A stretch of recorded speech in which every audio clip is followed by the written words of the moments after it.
All right. Justin, did you look at the title of my lesson for the songs? For only having the title, you did good. I stopped and I wrote down some of the things from the song that you sang, and then you sang another one, and I was like, and then this one was like, I bet he's trying to do that. You did good. You'll see. Okay, let me make sure that I turn this thing on. I want to start something tonight. I think it was the first Sunday that Ed and Mark were appointed elders, and we had our first meeting together. And one of the things that they asked me about was, what are you thinking, like as far as preaching is concerned? I know that we're doing this right now, but what are you thinking for the future? And just having a conversation about where we are and where we're going. And I told them some of the things that I was thinking, which I will tell you about at the end of this lesson. I want to do some other stuff first before I get to the big why on what is on my mind. But this stuff has been brewing in my head for a long time. At least, it probably goes back beyond this, but at least since 2015, there have been some things that have made me really concerned. Not only here at Ellisville, although yes, here at Ellisville also, but not only here at Ellisville, but on a big scale, Christianity on a big scale, both actual Christianity on a big scale and Christianity that our world says is Christianity on a big scale. A lot of things I've been thinking about, and one of the things that I have done in the last several months is I went through every book in the Bible. Rather than talk about the things that I'm concerned about, I went through every book of the Bible and said, okay, if we just settled in to hear what God had to say to this group of people, it will address our need.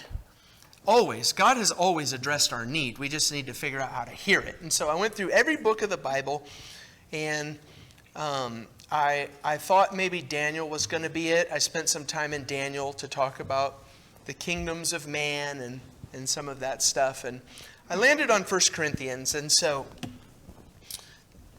I'll get a little bit more into it. But what I want to do tonight, as we get ready to start thinking some 1 Corinthians thoughts, is specifically, I want us to spend some time, even before we get to 1 Corinthians, I want to think about just how bonkers the first century world was. You think our world is bonkers? You think there's a lot of crazy stuff that happens among Christians and churches, and even you talk about, over the last 50 years, you think about divisions and splits and problems within the churches and problems among people and issues. You want to talk about bonkers? I feel mostly convinced that we are just barely beginning to scratch the surface of how bonkers Christianity was in the first century. I know everybody always thinks that I always think I'm always living in the end times.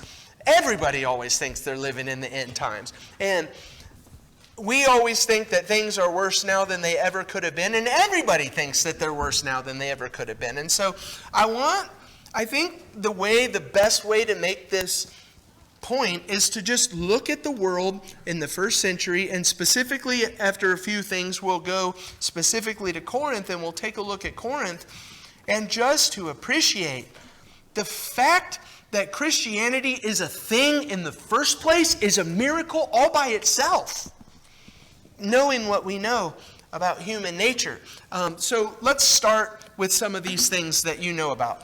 On a big scale, you talk about Christianity, and you've got two different groups of people. You got Jews and Gentiles, right? We all know about the difference between Jews and Gentiles.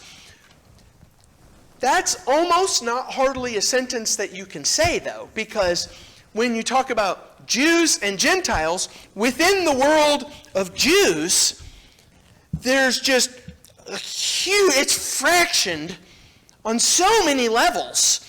And I'm not talking about like well, you think this and I think this, like we are mortal enemies with one another within the world of Judaism. And so let's think about some of these things. If you want to write notes, number one, Jews. We're going to fill up the left side of the screen here with different factions among Jews and think about them. And I'll try to move through this section really fast as we go. You all know about the Sadducees. You see the word Sadducee 14 times in the New Testament. It's interesting to me. If I say, normally they'll go together. If I say Pharisees and Sadducees, most of us here will know something about the Sadducees. But the thing that's interesting about it is we really don't know very much about them. Like almost nothing. And you know what's interesting about the Sadducees when we talk about them? We don't know a single thing about Sadducees from a Sadducee perspective. The only thing we know about Sadducees is what their enemies and opponents said about them. There are no Sadducee writings to say, here I am a Sadducee and this is what I believe. And so, we don't really know very much about them. But mostly, at least historically, this has been challenged in recent time. But historically, when you talk about Sadducees, you would refer to them as like the ruling class and especially the priestly class. And so these are the people with power. These are going to be, in the Jewish world, these are going to be your power people. Your political leaders especially, among Jewish people in Jerusalem. One thing that we do think that we know, I guess it's coming from the Bible. We absolutely know this. Luke chapter 20 and verse 27, there came to him some Sadducees, those who deny that there's a resurrection.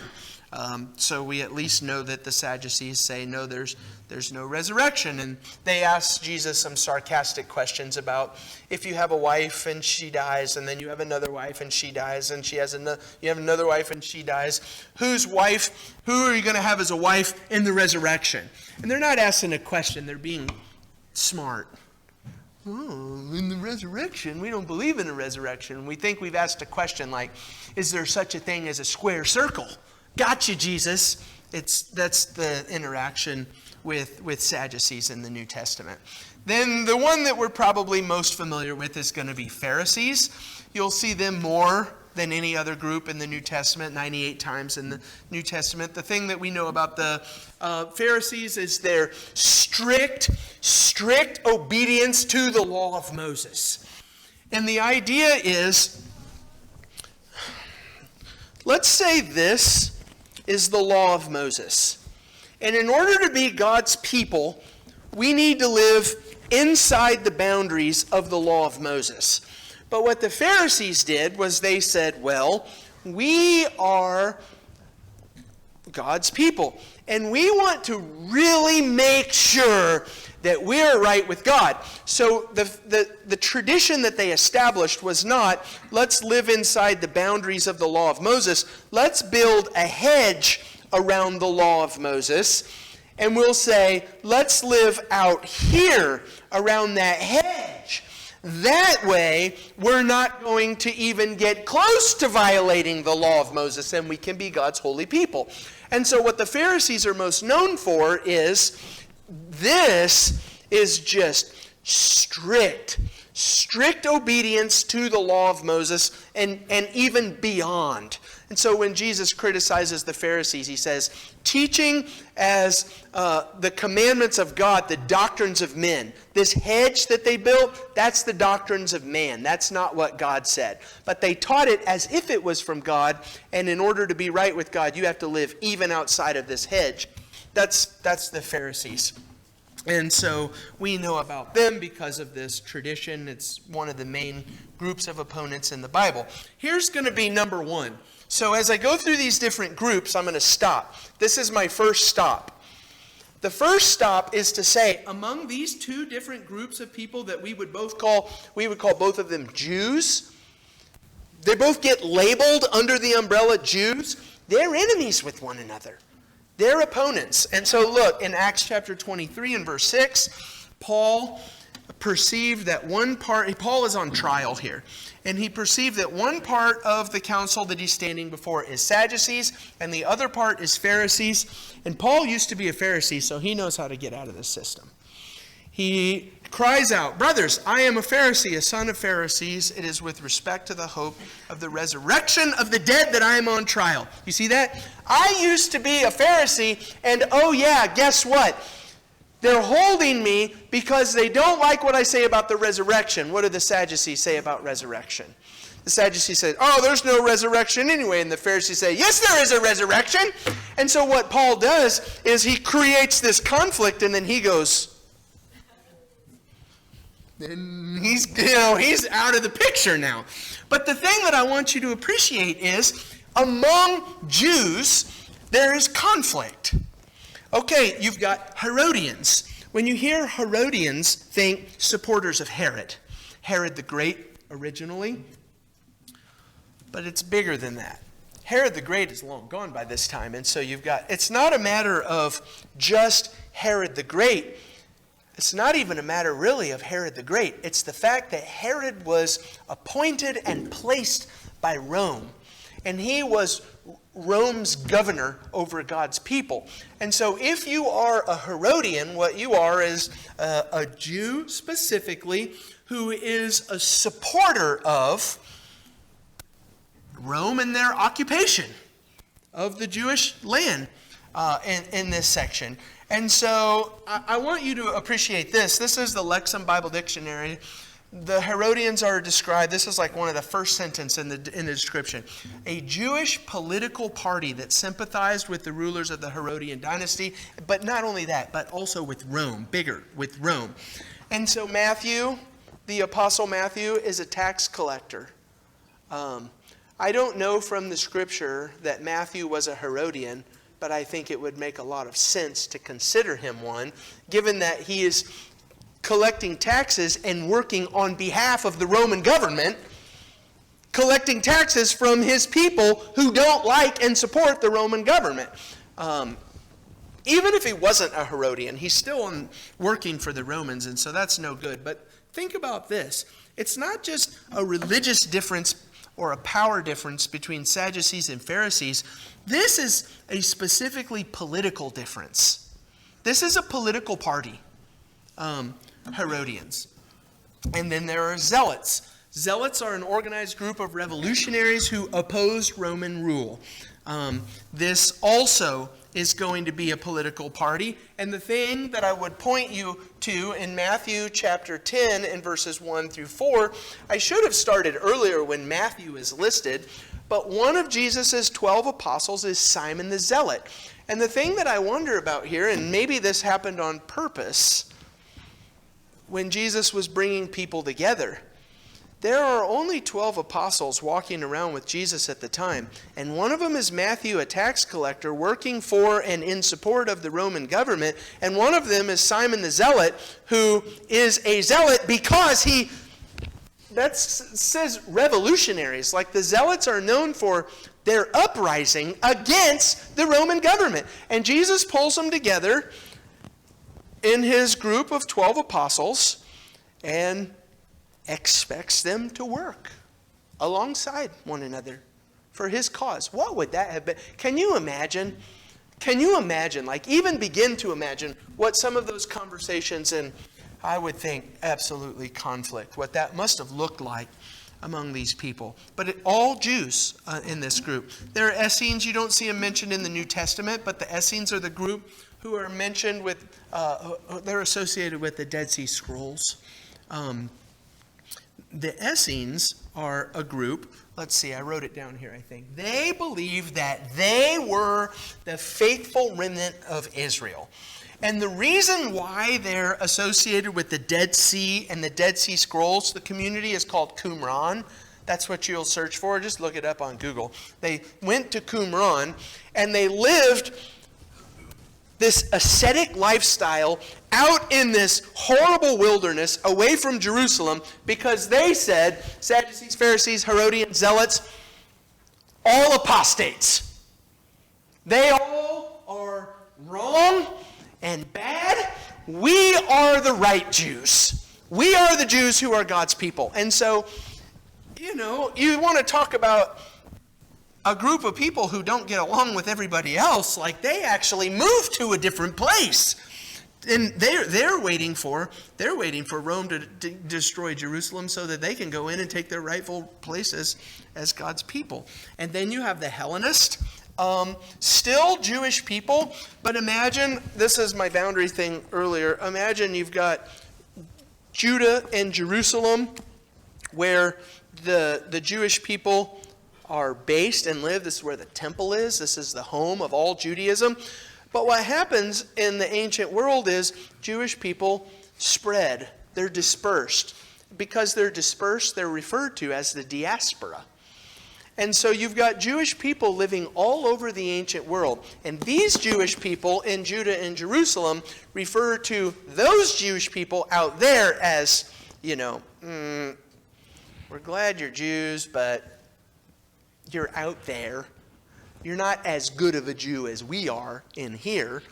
And so the idea of them being Hellenists, they are, one of the things, what makes a person a Hellenist? Well, they're probably just Greek-speaking, not Hebrew-speaking, but it probably goes even beyond Greek-speaking into they live in and adopt the Greek culture that surrounds them. And so they're kind of like dirty Jews, if I can use an ugly saying like that. And so you see the Hellenist or Hellenistic Jews in Acts chapter 6 and verse 1. This is happening in the church among God's people. Now in these days when the disciples of Jesus, Christianity, the disciples are increasing in number, a complaint by the Hellenist arose against the Hebrews. And the thing that I want to point you to is more conflict.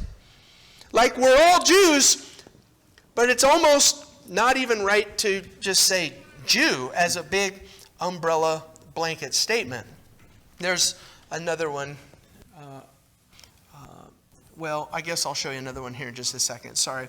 Then you have God-fearers who, they're not even Jews, actually Jews. They're Gentiles who believe in the God of heaven, who they believe in the God of Bible, and they're not Jewish because they're not born Jewish, and maybe they don't live according to Jewish customs with holidays and clean and unclean and all of this kind of thing. But they still believe in and worship the God of the Bible. And here's a God-fearer. In Acts chapter 10 and verse 1 and 2, at Caesarea, there was a man named Cornelius, a centurion of what was known the Italian. So he actually works for the Roman government in their military. He's a devout man who feared God with all his household. He gives alms to the Jewish people. He prays to God continually, but he's a Gentile. Here's another one, Acts chapter 13 and verse 16. Paul stood up, and motioning with his hand, he said, "Men of Israel, and you who fear God." And he's in the city of Antioch here, and so it's like this. Men of Israel, Jewish people, and also those of you who are not, but who fear God. Later on in verse 26, brothers, sons of the family of Abraham. Sons of the family of Abraham, you're born Jewish, and those among you who fear God. Those are two different groups of people in this situation. And there's one more thing that I will add to this list. I'm not 100% sure, as I read through the New Testament, that you can just pinpoint this, absolutely sure. But what about just the normal guy trying to live his life? Like, I'm a Jew in the country, plowing my field, trying to have dinner tonight. I'm not a Pharisee or a Sadducee or a Hellenist or any of the Herodian, a supporter of the Roman government, a Zealot, a fighter against the Roman government. I'm just a person born into the Jewish family trying to live and worship God and have an existence. Like, I'm sure that guy's got to exist. And so, when you talk about Jews, be careful. And all of that just to say this. Now we're going to go to Corinth. And we're going to talk about who worshiped in and made up the church at Corinth. Number one, quote, Jews. But you already know that when we talk about Jews who made up part of the Christian body at Corinth, you already know that when you say Jews, it's a fraction word in the first place. Look at a couple of these. In Acts chapter 18, I want to read a couple of these verses. Acts chapter 18, and I'm going to read verses 1 through 8.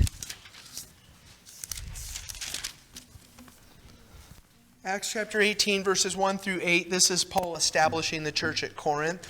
After this, Paul left Athens and went to Corinth, and he found a Jew named Aquila, a native of Pontus, recently come from Italy with his wife Priscilla, because Claudius had commanded all the Jews to leave Rome. So he is from Pontus, that's in Turkey, modern-day Turkey.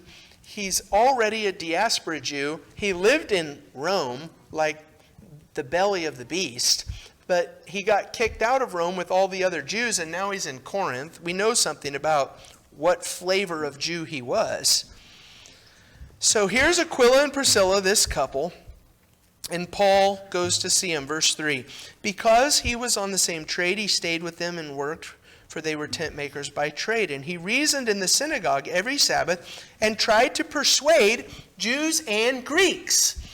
He's trying to persuade two different kinds of people in the synagogue. Verse 5, when Silas and Timothy arrived from Macedonia, Paul was occupied with the word, testifying to the Jews that the Christ was Jesus, and he was opposed and reviled him. He shook out his garments, and he said to them, your blood be on your own heads, I am innocent. From now on I will go to the Gentiles.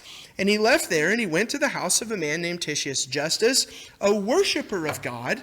We'll come back and talk about him for just a second, but he's going to be probably one of these God-fearers. Like, he leaves the Jewish people, I'm going to go to the Gentiles, finds a worshiper of God. That's a category of Jew. Crispus, the ruler of the synagogue, believed in the Lord together with his entire household. Now you've got this division that exists here with Crispus, and we'll see.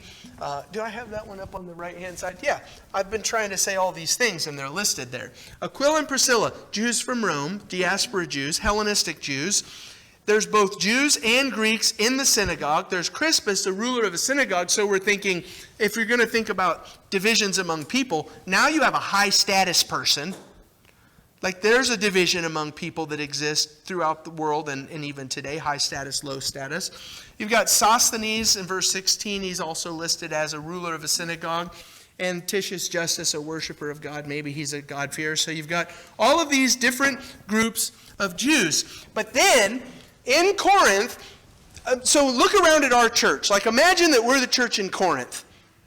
You don't just say, part of the church in Corinth is Jews. Like, you've got different kinds of Jews in the church at Corinth. And then, among that, you've got Gentiles. But you don't just say, well, you know, all Gentiles are the same. Look at this. This is a quote from Gordon Fee's commentary on 1 Corinthians. The Romans were dominant in Corinth. The Romans were dominant. They brought with them not only their laws, but also their culture and religion. So here's Corinth, which is close. I mean, you're almost as Greek as you can be without being Athens. But they were a Roman colony. And what we're reading here is that even though they're almost as Greek as you can be without being Athens, Greece, they're mostly, dominantly Roman. And that means Roman culture and Roman religion. The Roman world had been thoroughly Hellenized, that's Greek, and since Corinth was historically Greek, it maintained many of those ties. And their religion, their philosophy, the arts. From the east, there's people who come in. From Asia, there's people who come in. There's Jews among the people. And so look, in 1 Corinthians chapter 16 and verses 17 and 18, you've got three guys listed here. And this is the assumption. Open up your study Bible or a commentary. You can see this for yourself. But in each one of these things, you've got Stephanus and Achaicus, who are these are very Greek names. And so you're like, okay, these are probably more Greek in cultures people, probably from the area. I don't know what that would have been like. I don't want to read too much into it. But then you have Fortunatus, who's a Latin name. This is one of the colonizers. This is a guy from out there who came in here. And it's a clash of cultures. That's the thing that I'm trying to get at. This is not a group of people who are all the same in everything. They're coming from different places. In Romans chapter 16 and verse 23, remember that Paul wrote his letter to the Romans while he was in Corinth. And so he mentions a couple of people who were with him, Gaius and Quartus, more Latins. You know, poor Fortunatus up here, he's outnumbered. Don't worry, they make it up. There's Gaius and Quartus, more Latin names, but also Erastus, that's a Greek name. And so here is a coming together of different kinds of people in Corinth. Not only do you have different cultures, but you have different religious backgrounds. You don't just talk about Gentile religion. Listen to this from Gordon Fee. The religious expression in Corinth was as diverse as its population. Pausanias describes at least 26 sacred places, not all temples, devoted to the Roman and Greek pantheon. Greek temples were rededicated to the same Greek deities in the Roman period. Notably, listen to the variety of religion here. Poseidon, Aphrodite, Apollo, Demeter, Kor, Asclepius. Moreover, many often costly marble related to the Roman imperial cult. Roman imperial cult.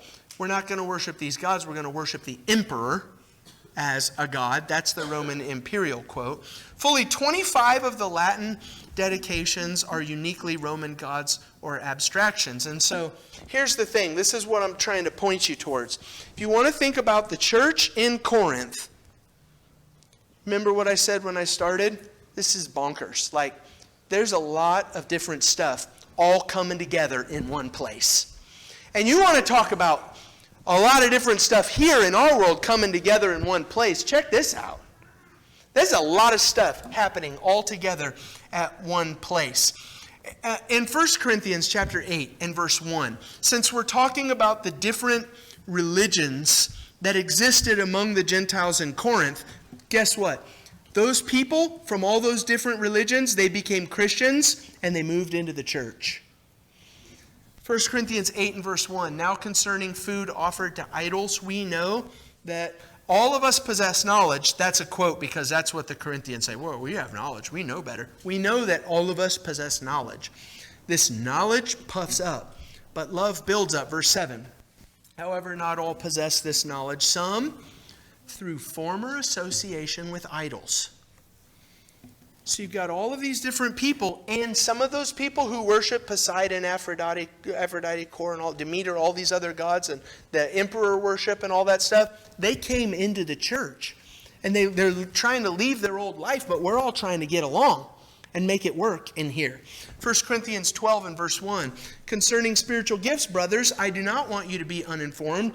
You know that when you were pagans, you were led astray to mute idols, however you were led. There's some of the religious differences. I want to talk about economic differences for a second. In Romans 16 and verse 23, Gaius is listed as the host of the church in Corinth. He is absolutely certainly a high status person to have the church in his home. Erastus is mentioned as the city treasurer in Romans 16:23. Remember, Paul's writing to the Romans from Corinth, and he talks about Erastus, who is there with them. This is, in 1929, this inscription was pulled up off the street, and it says, Erastus, he refers to his job as a city treasurer, and he says, I laid this pavement at my own expense. Almost certainly the same guy that you see referred to in the Bible here. But the reason why I want to put that up is because not only is he in this church, he's a politician. Like I'm going to talk about politics in just a minute, but I'm not saying hands off all politics. Here is a person in the church who is a politician, the city treasurer, who we have evidence for outside of the Bible that he exists and that he's this high status person doing his thing. And not only do you have these high status people, But you've got these low status people in 1 Corinthians 1:26. For consider, this is how he starts the letter. Paul starts the letter.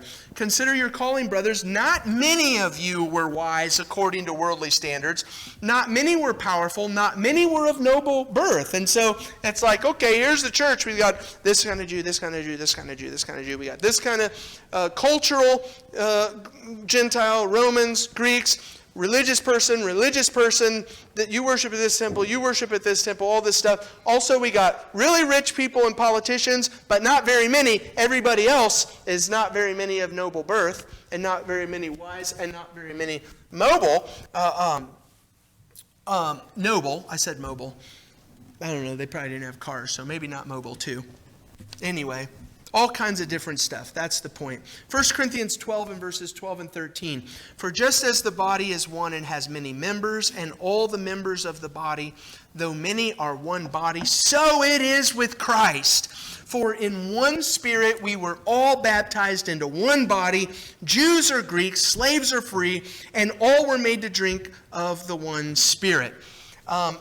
We'll talk eventually about 1 Corinthians 11 and this problem that was happening at the Lord's Supper, where some people are eating and going ahead and leaving out other people. That's probably going to be an economic issue. A division of rich and wealthy people who are here now doing their thing without the lower class brethren. And so all kinds of fractional stuff happening at this church. You can see the fractions even within, so Jewish fractions, Gentile fractions, cultural, religion, economic, and then within, I'm running out of fingers, within Christianity, there's fractions. 1 Corinthians 1 and verse 11, Paul says, it is reported to me by Chloe's people that there is quarreling among you, my brothers. What I mean is that each one of you says, I follow Paul, I follow Apollos, I follow Cephas, that's Peter the apostle. I follow Christ. And he says, is Christ divided? Was Paul crucified for you? Were you baptized in the name of Paul? And the implication is no, this is ridiculous. In 1 Corinthians 12, we talk about divisions that exist within Christianity, these religious differences. There are some people who have different gifts, speaking in tongues, prophecy, different gifts that are mentioned here in 1 Corinthians chapter 12. And it seems like what's going on is that Jay says, my gift is better than your gift, and so I'm better than you. And so now, among us as Christians, on top of everything else, we've got this kind of crazy stuff going on in the church at Corinth. And then, lastly, there are a variety of sinners. 1 Corinthians 6, 9 through 11. Do you not know that the unrighteous will not inherit the kingdom of God? I'm going to read through the list of sinners, but check out the end of this where Paul says, such were some of you. He's not just making up a list of sins. He says, you and you and you and you and you and you. This is where we all come from. Neither sexually immoral, idolaters, adulterers, men who practice homosexuality, thieves, greedy, drunkards, revilers, swindlers will inherit the kingdom of God. Such were some of you.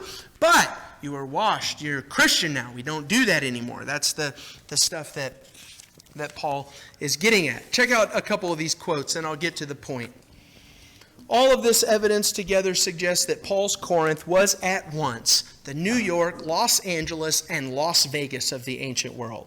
I don't know what you think of those places, but I don't have a flowery feeling in my stomach when I think about New York and Los Angeles and Las Vegas. The scattered pieces of evidence from Acts, 1 Corinthians, and Romans suggest that the church was in many ways a mirror of the city. Well, duh. The church in here is made up of people from out there. Yeah. What's going to happen here is a mirror of what's happening out there. Although they were the Christian church in Corinth, an inordinate amount of Corinth was yet in them, emerging in a number of attitudes and behaviors that required radical surgery without killing the patient. This is what 1 Corinthians attempts to do. 1 Corinthians says, you're this, you're this, you're this, you're this, you're this, you're this, you're this, you're this, you're this, you're this. But guess what? In here, we're Christians. That's what 1 Corinthians does. And that's the reason why I would like to settle in and do some thinking about this. I'll get to this in just a second. I'm almost done with this, but this is why I'm here. Take it or leave it. I'm not a prophet. I don't know the future any more than you do. Probably you can make better guesses than me about this sort of thing. But I have thought and feared for some time that maybe the biggest problem among Christians right now, and I don't know if you feel it or not, but I think I see on the horizon, if I can guess what the next big problem is going to be, it's going to be some marriage of Christianity with politics that divides brothers and sisters in the Lord. That's the thing I'm most concerned about on a big scale right now. And I'll tell you the reason why I'm concerned about it. 2 reasons. Number one is because it is an observable fact in the religious world around us. Let me show you an example. Last week there was an article in the Wall Street Journal called "Houses of Worship Face Clergy Shortages as Many Resigned During the Pandemic." I want to read you a couple different things from this article. I got a whole folder of this stuff. This is just the most recent one. And I was like, oh, hey, last week, I'll read it for this. In religious groups across the country, clergy members are stepping down from the pulpit. They say the job, this is ... few paragraphs down. I'm not just reading continuously through this article. They say the job, always demanding, has become almost impossible during the pandemic. Relationships with and among parishioners have frayed while meeting only over video. Political divisions have deepened, fueled by fights over COVID-19 protocols. Next, pastors are tired, said Lori Jungling, ELCA bishop from Montana, who said the departure of pastors from their pulpits began accelerating in the summer of 2020. I think it was earlier than that. They are giving a lot of themselves to help folks deal with the trauma of the pandemic. They've had to face polarization in their own congregations. People's anger and frustration about mass vaccines, whether to have worship or not. Over the past 2 years, the congregation has met almost exclusively over video. Relationships have suffered, Mr. Chin said. Staff have resigned. Leaving more work for him, finding replacements has been harder than it used to be. As the nation's labor markets have tightened, there are disagreements over vaccine policy, politics, and whether or not to gather in person. It's fractured. That's the point. You see the fracturing that I'm talking about here? It's fractured. And this article, talking about stuff that's happening across religious groups throughout the country, is talking to different people who are saying, it's too fractured and there's nothing I can do here. It's broken. I love to see real change in people's lives where they don't feel hope or don't feel community. And then they find it at church. He said, I still find a lot of joy in that, but the scale of it versus the controversy over mandates, political disagreements, there it is again. Keeps popping up over and over again. Political disagreements, expectations that come with pastoring, even in the best scenarios, feels lopsided. One more. Noah Farkas had expected to remain a pulpit rabbi his entire career. After 13 years at a Los Angeles synagogue, he left to run the Jewish Federation of Greater Los Angeles, the largest Jewish nonprofit in the area. It became hard to hold the community together during the trauma of the pandemic.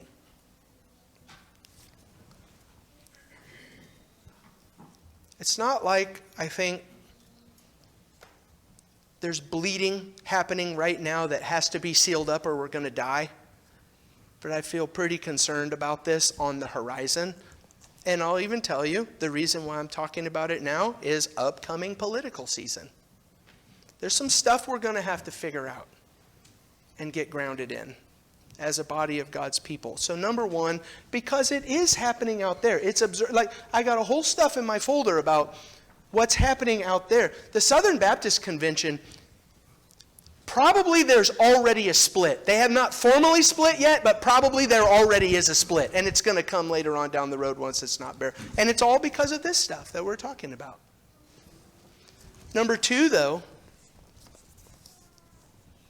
I almost felt half inclined. Don't really do this, Luke and Ben, but I almost felt inclined in this lesson to say, now turn the stream off, because this isn't for the internet. I'm going to restrain what's written in my notes. Part of my concern is because the stuff that we're talking about is already here. I got a text message that I threw into my folder that I wrote into my notes that I wanted to share with everybody. I'm not going to do it. I put it in my notes on Tuesday, and I've had a couple of days to think about it and think, no, that's probably not a good idea. But if you're sitting there thinking to yourself, no, Ryan, the stuff that you're talking about, it doesn't exist here, then come to me afterwards and I'll read you the text message and I'll show you that it does. And another thing that I did this week in this lesson, over the last couple of political seasons, do you know how many people in this church family said, I'm leaving this church and going somewhere else because of political differences? Now, none of them did that I know of. But do you know how many said it and who, through the work of different people in this congregation, ended up sticking around? Not 1, not 2, 3, 4, 5, 6, 7, 8, 9, not 10. You're close now. This is what I'm talking about. We need to talk about this stuff, especially not because it's out there, but because it's in here. And if you don't think it's in here, that might be a bigger problem.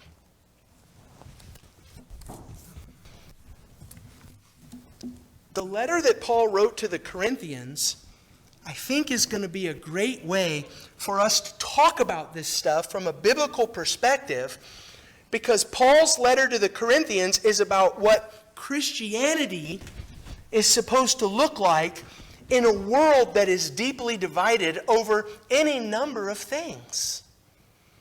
And that's where I think we're going to see some value out of what Paul had to say to these different churches. Look, I'll show 2 more passages and then I'll be done. This is going to be where we need to build our nest. 1 Corinthians 9 and verse 19. For though I am free from all, I have made myself a servant to all, that I might win more of them. To the Jews I became as a Jew. When you hear this stuff, think about, and all of their divisions. To those people over there, with all of their issues and all of their divisions, I went and I worked with them. To the Jews I became a Jew. To those under the law I became as one under the law, though not being myself under the law, that I might win those under the law. To those outside the law I became as one outside the law, not being outside the law of God, but under the law of Christ, that I might win those outside the law. To the weak I became weak, that I might win the weak. I have become all things to all people, that by all means I might save some. I do it for the sake of the gospel. That's it. That should be bolded. If I could go back in time and redo that slide, that would be bolded and even a bigger font. I do it for the sake of the gospel. All of these divisions that we've been talking about, Sadducees, Pharisees, Herodians, Zealots, Roman culture, Roman religion, Greek religion, all of these different things, they don't even exist anymore. But guess what does? Christianity. One of the things I was thinking about this week, thinking about these lessons and what it must be like to have these variety of differences between us of all different kinds.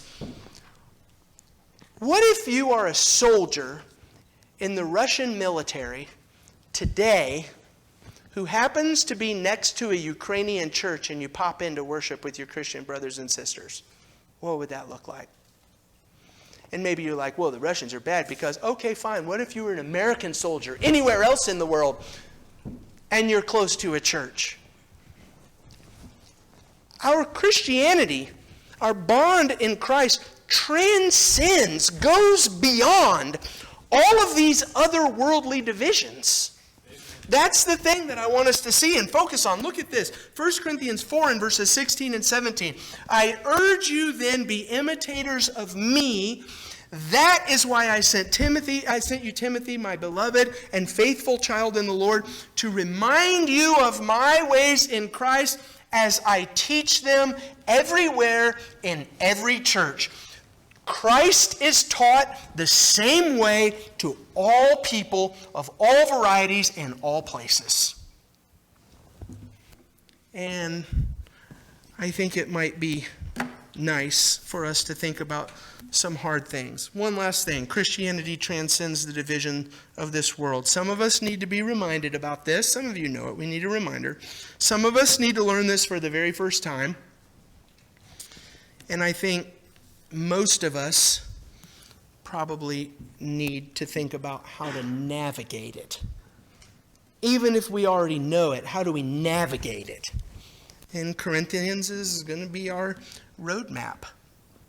Justin picked out for us, hold to God's unchanging hand. ... Not anything else. That's it, right? That's the song.